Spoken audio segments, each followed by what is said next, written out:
Hello friends, அஸ்ஸலாமு அலைக்கும். Welcome to buds to bloom. இன்றைக்கி நம்ம பார்க்க போகிறது பசங்களுக்கெல்லாம் ரொம்ப ரொம்ப பிடிச்ச அட்டகாசமான ஒரு எக் நெஸ்ட் அதான் பார்க்க போகிறோம். ரொம்ப சுலபமாக செய்யலாம்.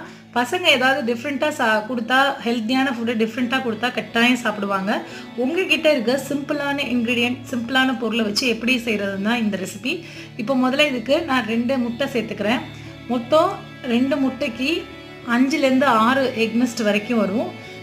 மொத்தமாக செஞ்சிங்கன்னா 3, அவ்வளோதான். கொஞ்சம் மொத்தமானா கொஞ்சம் கனமாக செஞ்சிங்கன்னா 3 வரும். ஸோ இப்போ எனக்கு இந்த 2 முட்டைக்கு 5 வந்தது.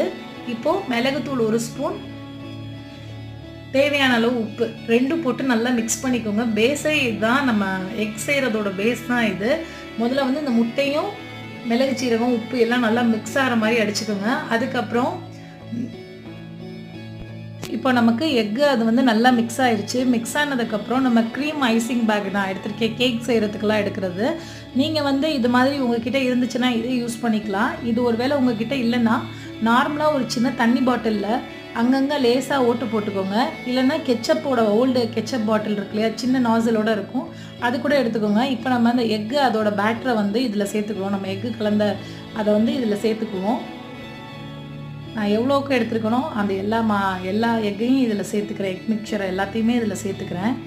அப்புறம் இது சேர்த்துட்ருக்க டைமில் நான் என்ன பண்ணியிருக்கேன், தோசை தவாவில் லைட்டாக பட்டர் போட்டுட்டு நம்ம இதை இந்த மாதிரி உங்களுக்கு எந்த ஷேப்பில் பிடிக்குமோ அதே மாதிரி ஊற்ற ஆரம்பிக்க வேண்டியதான். ஸோ நான் போடுற இந்த மாதிரி ஷேப்பில் போட்டிங்கன்னா உங்களுக்கு நெஸ்ட்டு மாதிரியே அப்படியே வரும். நான் எவ்வளோ மெலிசாக போட்டிருக்கேன்னு பாருங்கள். கொஞ்சம் மொத்தமாக 2 தடவை ஃபஸ்ட்டு 2 ட்ரை எனக்கு கொஞ்சம் சொதப்பிருச்சு.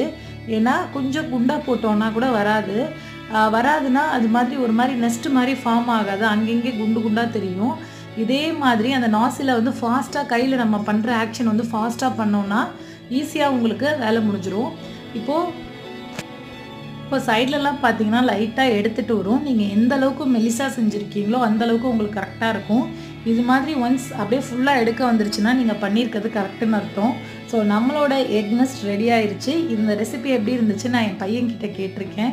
ஸோ அந்த கிளிப்பிங்கும் உங்களுக்காக. இது ரொம்ப கஷ்டப்பட்டுலாம் நான் எடுக்கல, யதார்த்தமாக தம்பிகிட்ட கொடுத்து நல்லா இருக்கான்னு கேட்டேன். அவன் சொன்னான், கேளுங்க தம்பி, எக் நெஸ்ட் டெய்லி செய்வோமா, உனக்கு பிடிச்சிருக்கா? எஸ்மா, டெய்லியும் செய்யலாமா, நல்லா சாப்பிடலாம்.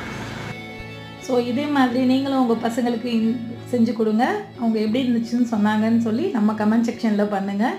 ரெசிபி பார்க்க எனக்கு ரொம்ப பிடிச்சிருக்கு. நான் காலி பண்ண போகிறேன். பாய் பாய்.